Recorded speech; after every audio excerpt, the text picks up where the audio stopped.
श्री शिवाय नमस्तुभ्यम। हम सबको पता है कि आज है 28 नवंबर यानी कि गुरुवार की प्रदोष का बहुत ही प्यारा सा दिन। अगर आप अपनी मनोकामना के लिए, अपनी इच्छाओं के लिए बहुत दिनों से परेशान हैं तो आज रात में आपको अपने घर पे शिव पार्वती मिलन ज़रूर कराना चाहिए। अगर आप लोगों ने पूज्य गुरु जी की कथा बहुत ध्यान से सुनी होगी तो उन्होंने बहुत बार कह रखा है कि जो प्रदोष का दिन होता है वो किसका होता है? शिव पार्वती के मिलन का दिन होता है। और इस दिन हम सभी को शिव पार्वती मिलन दीपक जरूर लगाना चाहिए। ये उपाय मैं आपको बहुत बार बता चुका हूं, बट आज की इस वीडियो में थोड़ा सा एक अलग तरीका बताऊंगा, थोड़ा आसान तरीका बताऊंगा ताकि आप आसानी से इस उपाय को अपने घर पे कर पाओ, है ना। देखो, आपको क्या करना है, सबसे पहले तो ये समझो कि आप इस उपाय को करोगे कहां पे? आपको इस उपाय को अपने घर पे करना है। कितने बजे करोगे? 5 बजे के बाद में आप इस उपाय को कभी भी कर सकते हो, कोई दिक्कत नहीं है, कोई इशू नहीं है, ठीक है ना। हमें कराना क्या है? शिव पार्वती मिलन। देखो, जब हमें कोई विशेष उपाय करना होता है तो जब भी हम कोई दीपक लेते हैं, वो दीपक कौन सा लेते हैं? नया दिया लेते हैं। कौन सा? नया दीपक। तो आपको भी नया दीपक लेना है। अब नहीं मिल रहा नया तो पुराना इस्तेमाल कर सकते हो, कोई दिक्कत नहीं, ठीक है ना। अब इस दीपक के अंदर डालना क्या है? आपको डालना है घी, और वो घी होना चाहिए गौ माता का। अगर गौ माता का घी नहीं है तो आप इस उपाय को नहीं करेंगे, इस चीज का ध्यान रखिएगा, ठीक है ना। घी डालना। चलो, अब लगाते हैं इस दीपक के अंदर क्या? हम लोग बत्ती लगाते हैं। तरीका क्या है कि शिव पार्वती मिलन कराना है, इसका मतलब कि हमें 2 बत्ती लगानी है ना। अब 2 बत्ती हमें इस प्रकार से नहीं लगानी है। फिर कैसे लगानी है? जैसे एक बत्ती आप ऐसे लगाओ। कैसे लगाओगे? ऐसे करके। अब ये जो बत्ती लगाओगे किसके नाम की लगाओगे? भगवान शिव के नाम की। अब इसी से सटी हुई एक बत्ती हमें और लगानी है, और वो बत्ती किसकी होगी? मां सती यानी कि मां पार्वती के नाम की दूसरी बत्ती होगी। अब यहां तक तो देखो, मैंने थोड़ी सी सटा करके इस बत्ती को यहां तक लगाया, लेकिन जब जलाने की बात आएगी तो इस बत्ती को हम उठा करके इस बत्ती से ऐसे मिला देंगे। अरे मिल गई कि नहीं मिल गई? और यहां से क्या करोगे? 1 मिनट, आप यहां से इस बत्ती को अच्छे से ऐसे से रोल कर देना, ठीक है ना, जिससे अच्छे से दीपक जले और बत्ती खुले नहीं, है ना। ऐसा हो गया। अब आप इस बत्ती को जलाओगे, प्रज्वलित करोगे। आपके पास में 2 ऑप्शन होते हैं। कौन कौन सा? एक तो आपके घर में अगर बेल का पेड़ है, घर के अंदर होना चाहिए, बाहर नहीं, घर के अंदर अगर बेल का पेड़ है, चाहे वो गमले में लगाया है या जमीन पे लगाया है, वहां पे लगा सकते हो। और अगर बेल का पेड़ नहीं है तो आपके घर में भगवान शिव की जो शिवलिंग है वहां पे भी आप इस दीपक को लगा सकते हो, ठीक है ना। वैसे तो भगवान शंकर के पास में लंबी बत्ती दीपक को जलाने का प्रावधान नहीं है, लेकिन यहां पे हम भगवान शिव के लिए भी लगा रहे हैं और माता सती के भी लगा रहे हैं, इसीलिए इस दीपक को वहां पे भी लगा सकते हो, है ना। अब आप इस दीपक को उठाना, दोनों जगहों में से कहीं पे भी आपने रख दिया है, और उसके बाद में इस दीपक के नीचे आपको चावल के कुछ दाने रखने हैं। इस चीज का ध्यान रखिएगा, गिनती नहीं करनी है, बस आपको इस दीपक के नीचे चावल के कुछ दाने रख देना है, और फिर आप इस दीपक को प्रज्वलित करोगे, ठीक है ना। जब आप जलाएंगे तो आप इस तरीके से प्रार्थना करेंगे, हे शिव शंभु, हे भोलेनाथ, हे मां पार्वती, आज हम इस प्रदोष के दिन, प्रदोष काल में आपका मिलन करा रहे हैं। हमारी ये मनोकामना है, हमारी ये विशेष हैं, हमारी ये इच्छाएं हैं, काफ़ी दिनों से अधूरी हैं, वो इच्छा हमारी पूरी नहीं हो पा रही है। आप हमारी इन इच्छाओं को पूर्ण करें। अपनी मनोकामना कह के इस दीपक को जला देना, ठीक है ना। जब यह दीपक जल करके पूरा ठंडा हो जाएगा तो इसके नीचे के इन चावल के दाने को उठाना, किसी भी वृक्ष के नीचे अगर आप चिड़ियों के लिए डाल देते हैं तो इससे आपकी जो मनोकामना होगी वो बहुत ज़्यादा जल्दी पूरी होगी, ठीक है ना। करिएगा ज़रूर, बहुत ही ईजी सा उपाय था। तो पहला उपाय आपको समझ में आ गया होगा। प्रदोष के दिन करने वाले हम लोग दूसरे उपाय की बात करते हैं। आज के टाइम पे जो सबसे बड़ी प्रॉब्लम होती है वो तो लोगों की अपनी इच्छाओं को लेके होती है, साथ ही साथ अब उन इच्छाओं की पूर्ति को और सुख प्रदान करने के लिए हमें एक चीज़ की ज़रूरत पड़ती है, और वो होती है धन, है ना। तो अगर आपके पास में पैसों की कमी है तो आप इस प्रदोष के उपाय को, इसको भी करेंगे। इसके लिए आपको क्या करना है? फिर इस तरीके से लेना होगा शहद। सभी के घरों में शहद होगा, बहुत ज़्यादा खोजने की ज़रूरत नहीं है।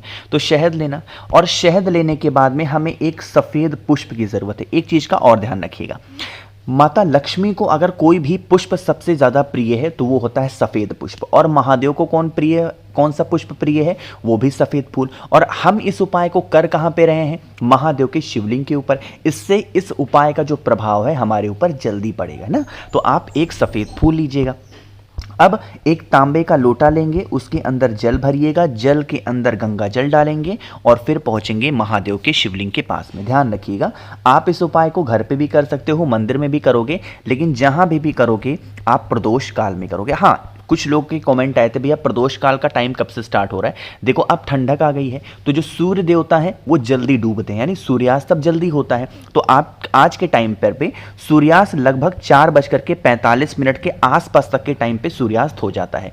आप ये समझो कि जिस समय सूर्यास्त होता है उसके आधे घंटे से 40 मिनट के बाद का समय और उसके पहले के आधे घंटे से 40 मिनट के पहले का जो समय होता है वही होता है प्रदोष काल का समय। ठीक है ना?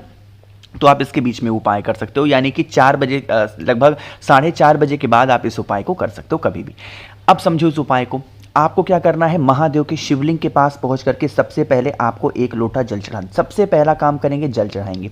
जल चढ़ाने के बाद में जो आपके पास में सफ़ेद पुष्प है उस सफ़ेद पुष्प को समर्पित कर देंगे माता अशोक सुंदरी के स्थान पे, यहाँ पे समर्पित करेंगे। और जो शहद आपके पास में है माता लक्ष्मी का वही मंत्र जो मैं आपको बार बार बताता हूँ, ओम श्रीम नमः, इस मंत्र का स्मरण करके आपको यहाँ पे शहद को भी गिरा देना है। जो भी व्यक्ति इस उपाय को गुरुवार की प्रदोष पे शाम के टाइम पे प्रदोष काल में करता है उनकी घर में कभी धन संपदा की कमी नहीं होती है, माँ लक्ष्मी का वास उनके घर में बना होता है। ठीक है ना? करना जरूर है।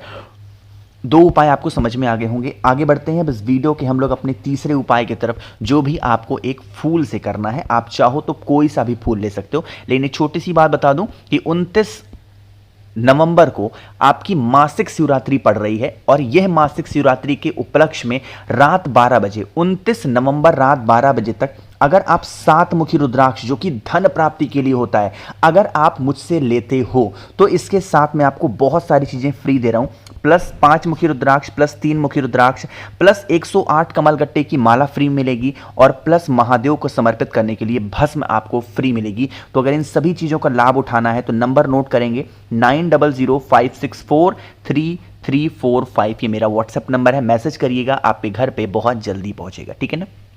चलो अब बात करते हैं इस उपाय की। इस उपाय के बेनिफिट होंगे रोग मुक्ति। घर का कोई भी सदस्य है जिसकी बीमारी खत्म नहीं हो पा रही हो, इंसान ठीक नहीं हो पा रहा, तो आप इस उपाय को करेंगे।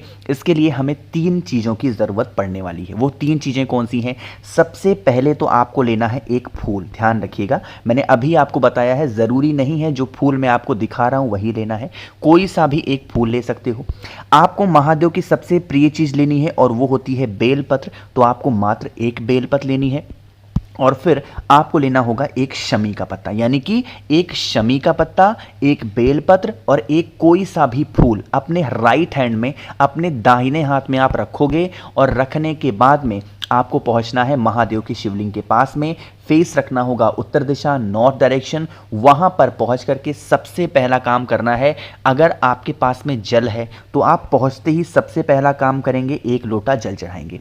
महादेव की शिवलिंग के ऊपर 3 ऐसे स्थान होते हैं जिनको स्पर्श मात्र करने से महादेव बहुत प्रसन्न होते हैं। उन्हीं तीनों स्थानों पे हमें स्पर्श कराना है और फिर महादेव के शिवलिंग के ऊपर रखना होगा। देखो आपने जो उन तीनों चीजों को अपने दाहिने हाथ में रखा है, सबसे पहले उसे टच कराएंगे माता अशोक सुंदरी के स्थान पे। देखो यहां पे रखना नहीं कि ऐसे उठा के रख दो फिर उठाओ, सिर्फ टच कराएंगे। और फिर माता के हस्त कमल पर, जिसे मां पार्वती का स्थान बोला जाता है, वहां पे टच कराएंगे और फिर लास्ट में महादेव के शिवलिंग के ठीक ऊपर अगर आप समर्पित कर देते हैं तो इससे आपकी जो भी घर में रोग की समस्याएं होंगी वो रोग की समस्याएं खत्म जरूर हो जाएंगी। ठीक है ना? तो 3 उपाय आपको समझ में आ गए होंगे। एक आखिरी उपाय की और बात समझ लो, बहुत ही ज़्यादा आसान सा, और यह उपाय आप अपने घर पे कर सकते हो। सबसे पहले बात करते हैं इस उपाय के फायदे की, लेकिन उससे पहले एक छोटा सा काम, जिसने अभी तक वीडियो को लाइक नहीं किया तो करिएगा जल्दी से वीडियो को लाइक, और जिसने अभी तक चैनल को सब्सक्राइब नहीं किया तो करेंगे चैनल को जरूर सब्सक्राइब, है ना? समझने की कोशिश करते हैं। स्क्रीन पे आप सभी को बेलपत्र दिख रही है, 3 बेलपत्र लीजिएगा और इन 3 की तीनों बेलपत्र को लेकर के महादेव के शिवलिंग के पास पहुंचना। वही जो स्थान मैंने आपको बताए हैं 3 स्थान, अपनी मनोकामना, अपनी विशेष कहते हुए अगर आप गुरुवार की प्रदोष पे एक बेलपत्र माता अशोक सुंदरी, एक बेलपत्र आप माता के हस्तकमल पर और एक बेलपत्र महादेव के शिवलिंग के ऊपर समर्पित करके जो कुछ भी मांग लेते हैं आपकी वो मनोकामना पूरी होती है। इस उपाय के लिए या फिर किसी भी उपाय के लिए प्रदोष के आपको मन हो तो आप व्रत रह के उपाय करो, आप व्रत नहीं रहते हो तो भी उपाय करोगे तो आपको पूरा फल मिलने वाला है। तो बहुत ईजी सा, बहुत आसान से सारे उपाय थे, आप लोग करने की कोशिश करिएगा। और ऑफर का ध्यान रखिएगा, 9005643345 मेरा व्हाट्सएप नंबर है, मैसेज करेंगे, मैं आपके घर तक उन सभी चीज़ों को 3 से 4 दिनों में डिलीवर करूंगा, लेकिन उसके लिए 7 मुख्य रुद्राक्ष आपको लेना पड़ेगा। तो वीडियो पसंद आई हो तो लाइक करिएगा, कुछ पूछना है नहीं समझ में आया नीचे कमेंट सेक्शन में पूछ सकते हैं। और मेरे जितने भी भाई बहन आवाज आज मेरी पहली बार सुन रहे हैं, चैनल को जरूर सब्सक्राइब करेंगे। श्री शिवाय नमस्तुभ्यम।